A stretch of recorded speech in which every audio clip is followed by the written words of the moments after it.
I was just listening to the song. Sorry, I'm laughing. But I want to give you guys some quick advice. So after the reset, now reset can be anywhere from a day, 2 days, 3 days, a month, ideally 6 weeks. That's closer to 2 months. That's a complete reset. And there's a reason for that. I'll give you the psychology behind it another time. More content. But how to come back from this. Now, usually, even if it's 2 days, 3 days, 4 days, maybe a week, you don't see your girl, she pulls back, but then you start to mirror her energy. And because you're not chasing her like most guys do, most guys start to panic, they get anxious, they start to get a lot of anxiety, and then they want to chase the girl. And usually that pushes them away even further. That leads them to think whatever's going on in their brain that they're pulling back for maybe is the right decision, but that's the absolute wrong thing to do. You want to show strength. So whatever you did to get her in that position, whether it be something small, whether it be something over time, now she's coming back, now she's trying to talk, maybe she wants to correct it, because you didn't panic in that very moment where she pulled back. Now, when she pulls back, she still has these feelings, kind of, right? Especially if she thinks it's a long-term thing, and especially if she's convinced. Even if you, like, say she comes back and you guys hook up, you have sex, you make up, and everything is good. Now, the next day, it's something in her head that still is thinking that, things are different, especially if she wanted to break up, especially if she thinks, oh, maybe it's just the sex that's good. When coming back, you want to baby steps. So maybe if you guys weren't talking, maybe text her. Don't text all day. Send a few texts here and there. Maybe talk about some things. Maybe talk about this. Maybe talk about that. But don't talk excessively. If she's still not messaging you back, if she doesn't respond to any messages, maybe she just liked it. That's okay. It's progress. You can't expect things to change overnight, especially after taking a break. You can't expect things to go back from 0 to 100 real fast. So what you have to do is that first day texting her, take it for what it is. The next day, maybe text her, maybe send her an old picture or something like that. Just rekindle things. It's a classic move, make a girl think about the past and think about like where we're in a better place, because you want to put her emotions in that place. She's going to think about that moment. And then after that, you want to switch up. Night and day. Maybe don't text her for the whole day, or maybe don't text her for 12 hours out of the day. Let her text you. Don't text her till like maybe night, unless she calls you. If she double texts, maybe respond within an hour. If she calls you, then answer, but don't respond if you're not going to do the whole day, the minimum 10 hours, unless she double text, or she calls you, then you answer. But my thing is, you want to be consistently inconsistent until things get back to a normal pace of where you're comfortable with. You can't expect things to go right back to normal, especially if you haven't been talking for a week. If things have been changing and you want progress, you have to slowly incline, but keep your mind on the positive. You got to understand your emotions and how you feel is literally in your thoughts, and the things you visualize and the things you focus on is literally creating your reality. And I know it's really hard sometimes because it may not be apparent because it's not in front of you, but this is a different, deeper level of game. You have to feel it. So feel good emotions. I remember, one of my girls had pulled back, and it did make me a little anxious. It did give me a little anxiety. I'm not going to lie, because we've been talking for years. And I thought I wanted to be sad. Crazy thing. I made and I've been doing this new thing where you have emotions, you have to indulge in it to get it out, right?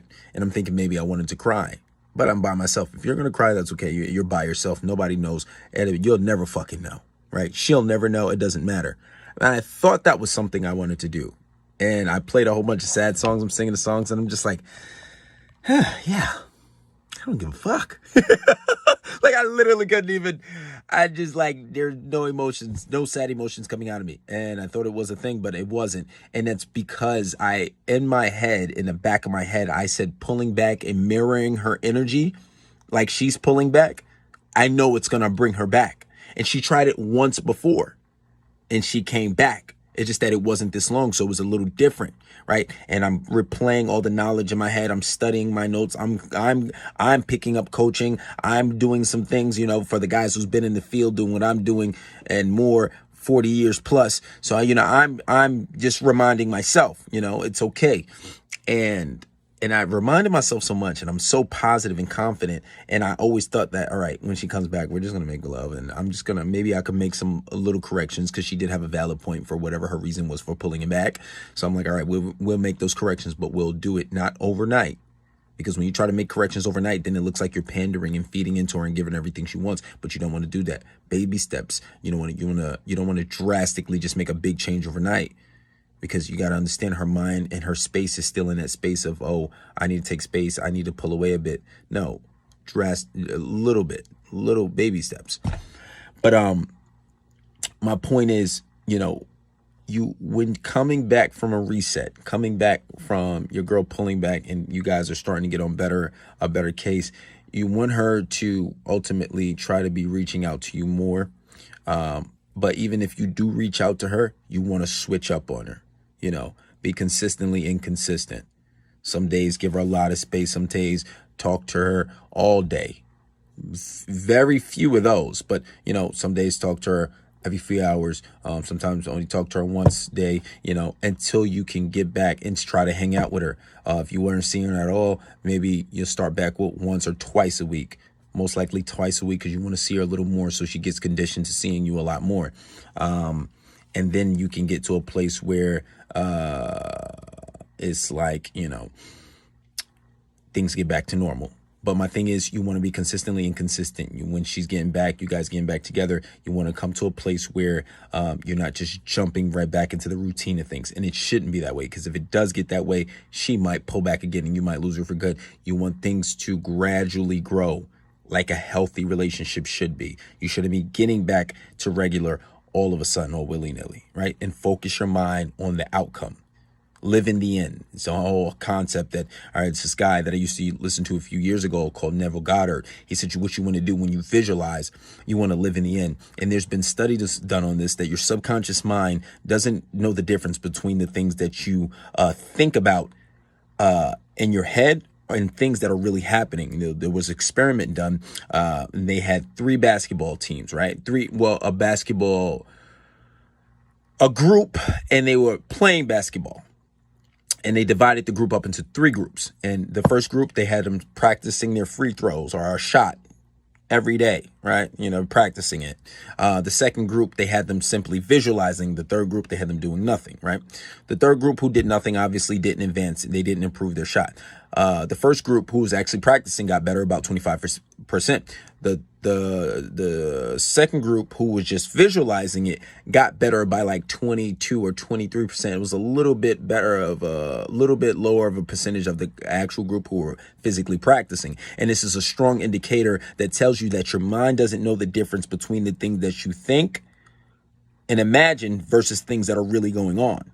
And this is why a lot of people, your circumstances in your life turn out to be a certain way, because you're simply imagining things, and you're consistently imagining things on a daily basis, and you're thinking about the negative with your girl, and that's ultimately what you start to manifest, right? That goes back to that whole thing in religion where, Allah says he blesses the people who are non-believers, and he blesses the people who are believers too, because in this world, the nature of this world, you can manifest things with your mind. That's the whole, that goes into that double split experiment, but that's a whole nother conversation. But yeah, guys, so make sure you keep your mind on the positive. Doesn't matter what's going on. Continue to focus on what you want and gradually get into things. You got to be patient. You got to be composed, and you got to have some self-composure.